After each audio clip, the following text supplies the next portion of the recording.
이 땅에 오신 하나님, 말씀이 육신이 되신 하나님, 예수 그리스도를 주인으로 모시는 사람, 곧 믿는 자들은 땅의 자녀, 육의 자녀에서 하늘의 자녀, 하나님의 자녀로 신분의 변화가 일어납니다. 그렇게 예수님을 주인으로 모시고 변화된 사람들은 그 심령에 말씀이 육신이 되신 그리스도께서 머물러서 삶의 현장 한가운데 거하시면서 은혜 충만, 성령 충만으로 인도해 주십니다. 14절 말씀에 말씀이 육신이 되어 우리 가운데 거하심에, 우리 가운데 거하심이란 말씀이 우리 심령 안에 거하신다는 말이 아니고 in my heart가 아니고 우리 삶의 현장 한가운데에 계신다는 말씀입니다. 그래서 이 말씀을 영어로는 어떻게 표현되어 있느냐 하면은 말씀이 육신이 되어 우리 한가운데 천막을 치고 계신다. 그 천막은 거룩한 천막, 호리 텐트. 어디서 이 말씀이 왔느냐 하면은 이스라엘 백성이 광야 40년 행진할 때에 맨 가운데 천막이 하나님을 모시는 성막, 호리 텐트, 거룩한 천막이었습니다.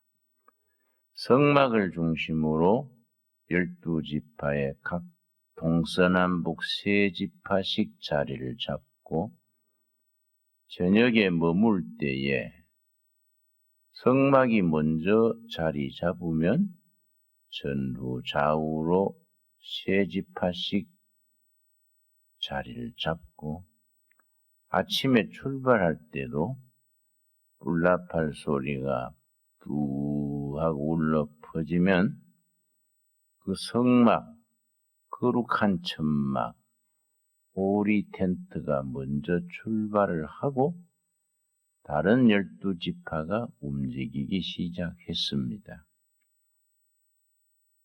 그 구약의 사건에서 영적으로 이어받아서 현재 우리들이 살고 있는 삶의 가장 중심에 말씀이 육신이 되신 그리스도께서 임하여 계신다. 우리 가정살이에서, 일터에서, 모든 대하는 인간관계 속에서 하나님이 임재하여 계십니다. 요한복음을 변화라는 제목으로 살필 수 있습니다. 말씀에 의한 변화, 생명으로 변화, 사랑에 의한 변화, 이것이 요한복음을 장마다 변화의 사건을 통해서 우리가 이해할 수 있습니다. 요한복음은 21장까지 이루어져 있는데 그 각 장마다 말씀의 능력, 사랑의 힘에 의한 변화가 등장합니다. 1장 42절 말씀, 본래 베드로의 이름은 시몬이었습니다. 바닷가에 갈릴리 호숫가에 평범하게 고기잡이 하며 살아가던 30대 전후에 평범한 마을 사람이었습니다. 그때 이름이 시몬입니다. 예수님을 만나서 어떻게 변화가 됐느냐? 1장 42절. 데리고 예수께로 오니 예수께서 보시고 이르시되 너가 요한의 아들 시몬이니 장차 게바 베드로라 하리라. 시몬으로 살던 육의 사람이 예수님을 만남으로써 게바 베드로로 변화되었습니다. 신앙생활은 뭐이냐? 시몬이라는 평범한 사나이가 그냥 동네에서 그렇게 살다가 지나갈 남자가 예수님을 만나는 사건으로 인하여서 위대한 사도로 베드로로 변화되는 삶이 신앙생활이라 하겠습니다. 2장 1절 말씀. 사흘째 되던 날 갈릴리 가나에 혼례가 있어 예수의 어머니도 거기 계시고 예수의 제자들도 예수와 그 제자들도 혼례 청함을 받았더니 7절 말씀. 가나 혼인잔치에 예수님의 어머님이 와 계시고 예수님과 12제자가 잔치집에 같이 참석했습니다. 그런데 포도주가 떨어졌습니다. 우리 시골로 말하면은 잔치집에 막걸리가 떨어진 거지요. 그럼 잔치가 아주 볼품 없어집니다. 아주 난처한 자리에 있는 걸 보고 예수의 어머니께서 아들을 아시는지라 아들아 이 집에 포도주가 떨어졌다. 좀 도와주지 그래. 이렇게 말씀하셨겠지요. 그때 예수님께서 7절 말씀.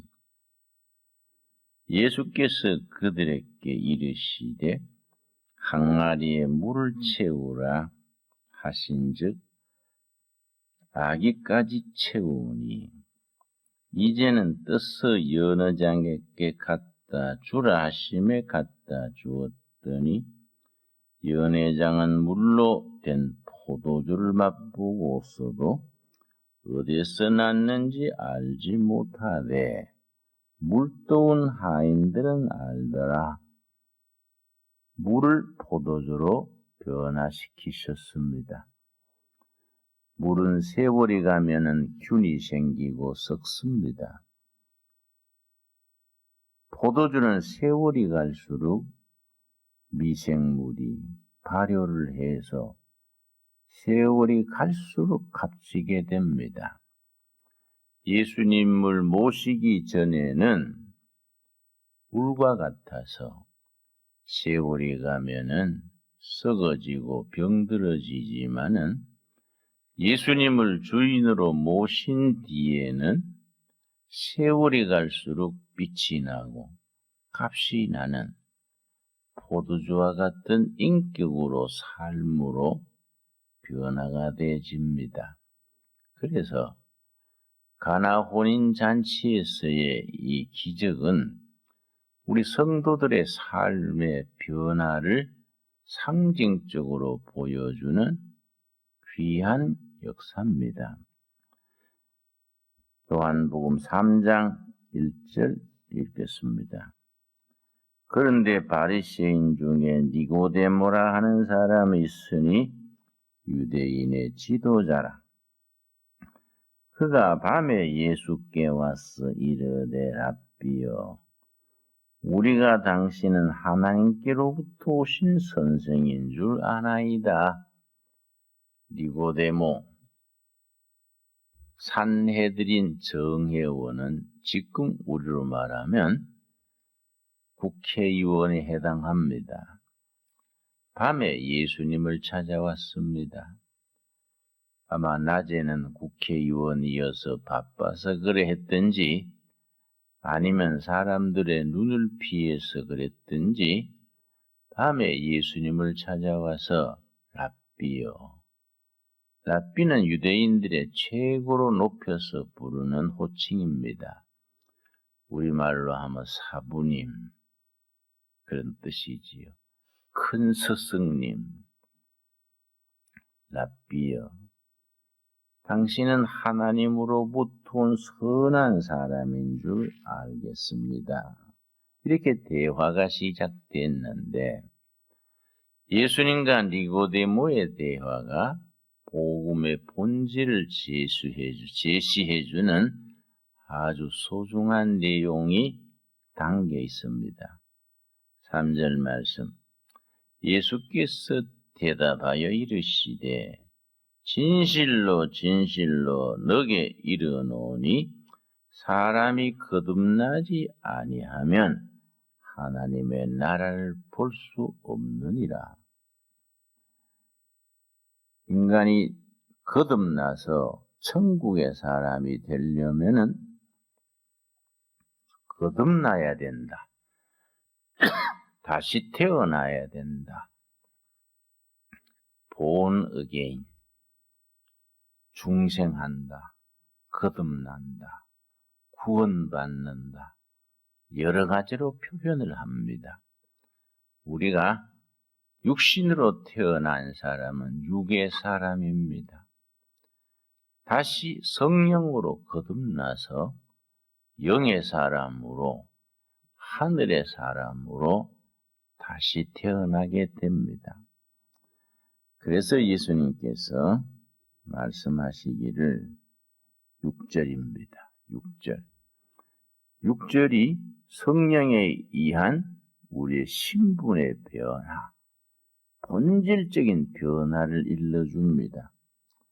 육으로 난 것은 육이요, 영으로 난 것은 영이니. 우리가 말씀이 육신이 된 예수님을 우리의 주인으로 모심으로 영접하고 믿음으로 육으로 났던 우리가 영으로 다시 태어나는 본질적인 변화가 일어납니다. 그런 영적 변화가 신앙생활에 있어서 가장 본질에 속합니다. 문제는 뭐이냐? 그냥 교회 다니는 거 하고 육에서 난 우리가 영으로 변화되는 그 영적 체험, 확신, 놀라운 은총이 확실해야 하는데 그렇지 못하고 그냥 육의 사람으로 왔다 갔다 하다가 제풀에 사라지는 경우들이 많습니다. 참 안타까운 일이지요. 육으로 난 것은 육이요, 영으로 난 것은 영이다. 우리 마음에 깊이 새길 수 있기를 바랍니다. 요한복음 4장은 그 유명한 사마리아 수가성 우물가의 여인과 예수님과의 대화입니다. 너무나 중요한 말씀이지만은 수가성 우물가의 여인이 이름조차 남기지 않았습니다.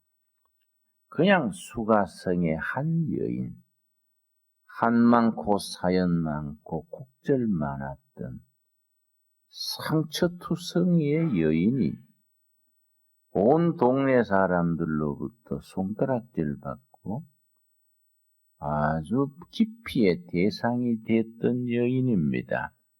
그래서 물길로 온 시간이 보통 사람들은 그 더운 지방이라 오후에 꼭 한숨씩 자는 시간, 시에스타 타임입니다. 그때는 아무도 움직이지 않습니다. 그런데 여인은 다른 사람들의 낯을 피해서 그 시간에 우물에 물길러 왔습니다. 거기서 예수님을 만났습니다. 예수님을 만나는 사건, 그때로부터 지금까지 앞으로도 누구든지 어떻게 망가지고 어떻게 삐뚤어진 인생도 예수님을 만나는 것 자체로서 삶의 질적 변화를 일으키게 됩니다. 4장 1절 말씀. 예수께서 제자를 삼고 세례를 베푸시는 것이 요한보다 많다 하는 말을 바리새인들이 들은 줄을 주께서 아는지라. 이렇게 시작하는데 3절. 유대를 떠나 다시 갈릴리로 가실새 사마리아를 통과하여야 하겠는지라. 사마리아 있는 수가라 하는 동네에 이르시니 야곱이 그 아들 요셉에게 준 땅이 가깝고 거기 또 야곱의 우물이 있더라. 7절 말씀. 사마리아 여자 한 사람이 물을 기르러 왔음에 예수께서 물을 좀 달라 하시니, 우리 심리학 중에 상담 심리학이 있습니다. 깊은 대화를 통해서 그 사람 속에 숨어 있는 것을 끌어내고 치유가 일어나게 하고 인격과 삶이 변화되도록 도와주는 학문을 3당 심리학이라 그럽니다. 혹은 카운슬링 이렇게 부릅니다. 요한복음 4장은 예수님과 수가성 한 여인과의 대화 자체가 카운슬링 학문의 가장 대표적인, 가장 이상적인 사례로 듭니다. 참 상처 많고 한 많은 여인이 예수님과의 대화를 통해서 점점 한 걸음씩 본질로 돌아가서 그 사람의 인격의 삶의 변화, 생각과 사고의 변화, 나중에 행동과 삶의 변화로 이끌어줍니다. 나중에 그 여자가 뭐라 그랬습니까? 28절 말씀. 여자가 물동이를 버려두고 동네로 들어가서 사람들에게 이르되, 물 길러 왔던 여자가 예수님이 메시아신 줄 알고 이 땅에 오신 하나님이신 줄 알고 자신을 구원하실 분인 줄 알고 물동이를 버려도 버리고 동네에 들어가서 동네 사람들요, 여기 위대한 스승 메시아가 오셨습니다. 메시아를 만나보십시오. 완전히 좌절해 있던 여인이 예수님을 만남으로써 전도자로 변화되는 겁니다. 우리 주위에 그런 사례는 참 많습니다. 신앙을 알기 전에, 예수님을 모시기 전에 망가진 인생을 살던 많은 분들이 은혜 체험을 하고 예수님을 모신 뒤에 정말 유익한 사람으로, 일꾼으로 변화되는 예가 참 많습니다. 이게 복음의 능력이고 기독교의 힘이고 교회가 세상에 대하여 주는 영향력이고 축복의 통로가 됩니다. 요한복음 5장 보겠습니다. 그 후에 유대인의 명절이 되어 예수께서 예루살렘에 올라가시니라. 예루살렘에 있는 양문 곁에 히브리 말로 베데스다라 하는 못이 있는데, 예수님께서 사역하시는 3년 동안 예루살렘을 2번 방문했습니다. 아마 이번 방문은 첫 번째 방문 같습니다. 예루살렘 입구에 베데스다라 하는 연못이 있습니다. 아마 화산 활동이 살아있었는가, 가끔 밑에서 뜨거운 물이 용솟음 치면은 그때 얼른 뛰어 들어가는 사람은 병에서 낫는 사건들이 있었습니다. 많은 병자들이 베데스다 연못가에 누워서 물이 끓기를 기다리는데 그곳을 예수님이 지나갔습니다. 5절. 거기 38해 된 병자가 있더라. 예수께서 그 누운 것을 보시고 병이 벌써 오래된 줄 아시고 이르시되 너가 낫고자 하느냐? 난 이 말씀 읽을 때마다 되풀이 읽고 내 자신에게 주는 말씀으로 받고 은혜가 됩니다. 너가 낫고자 하느냐? 38년 된 병자를 향해서 그 병이 깊어진 것을 알고 긍휼히 보셔서 너가 낫고자 하느냐? 그 환자가 이르기를 예, 낫기를 원합니다마는 도와주는 사람이 없습니다. 사람들의 도움을 받지를 못합니다. 예수님께서 8절 말씀, 예수께서 이르시되 일어나 너 자리를 들고 걸어가라. 일어나 너 누웠던 자리를 들고 걸어가라. 일어나 걸어가라. 이 아침에 영적으로 우리에게 주시는 말씀으로 받을 수 있게 되기를 바랍니다. 요한복음은 이와 같이 21장에 이르도록 장마다 변화의 사건들이 이어집니다. 그 사건 하나하나 변화의 역사를 우리가 살피면서 말씀에 의한 변화, 생명의 변화, 사랑을 통한 변화, 그 사건들이 오늘 우리들에게 주시는 사건으로 받아들일 때에 요한복음이 살아있는 말씀이 됩니다. 요한복음 6장에는 가장 극적인 변화가 일어납니다. 1절 말씀. 그 후에 예수께서 디베라의 갈릴리 바다 건너편으로 가시매 무리가 따르니 많은 무리들이 예수님을 걸어서 따라왔습니다.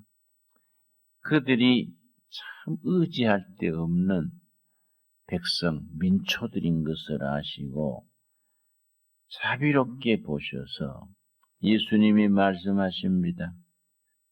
너희들이 먹을 것을 주라. 이 광야에서 굶주리지 않겠느냐. 너희가 먹을 것을 주라. 예수님의 제자가 일렀습니다. 9절 말씀. 여기 한 아이가 있어 보리떡 5개와 물고기 2마리를 가지고 있나이다. 어린아이가 예수님 만나러 간다 하니까 그 어머니가 도시락으로 챙겨줬겠지요. 보리떡 5개, 물고기 2마리. 한 사람의 하루 도시락이 됩니다. 이게 있습니다. 그러니까 예수님께서 그 떡을 들고 기도하시고 물고기를 가지고 기도하시고 5,000명을 먹이셨습니다. 그런 놀라운 기적이 어디서 오느냐? 따르는 의지할 데 없는 백성을 불쌍히 보시는 예수님의 마음에서 그런 이적, 기사, 능력이 나타납니다. 지금 또 예수님은 힘없는 사람, 의지할 데 없는 사람, 연약해서 흔들리는 사람들에 대해서 자비를 베푸시고 긍휼히 보십니다. 오늘 우리에게 말씀하십니다. 너희가 먹을 것을 주라. 예, 우리가 가진 것 보리떡 5개, 물고기 2마리밖에 없나이다. 우리가 있는 것 그대로 예수님께 바쳐질 때에 예수님께서 그걸 가지고 역사를 일으키십니다. 기적을 베푸십니다. 우리가 할 일은 우리가 가진 것 전부를 주님 앞에 내놓는 것이고, 예수님은 그것을 가지고 이 시대에도 5,000명을 먹이시는 놀라운 역사를 일으키십니다. 이게 복음의 능력이고 요한복음이 우리에게 가르쳐주는 교훈입니다. 지금 또 요한복음에서 역사했던 하나님은 지금 또 살아계시고, 요한복음의 장마다 나타나는 변화는 지금 또 계속 일어날 수 있습니다. 아무런 변화가 없는 변화의 사건, 복음의 사건이 없는 교회는 죽은 교회입니다. 복음이 살아서 역사하지 못하는 교회입니다. 우리가 누가복음 9장, 마가복음 9장 29절에 이르기를 그런 능력, 그런 변화, 그런 역사는 기도 외에는 그런 이유가 나타날 수 없느니라 하셨습니다. 우리의 믿음이 기도가 더하여져서 이 시대에 꼭 필요한 상한 심령을 고치고 죽어가는 영혼을 소생시키고 삐뚤어진 심령을 바르게 잡아주고 그런 역사가 우리 중에서 이어져 갈 수 있기를 바랍니다.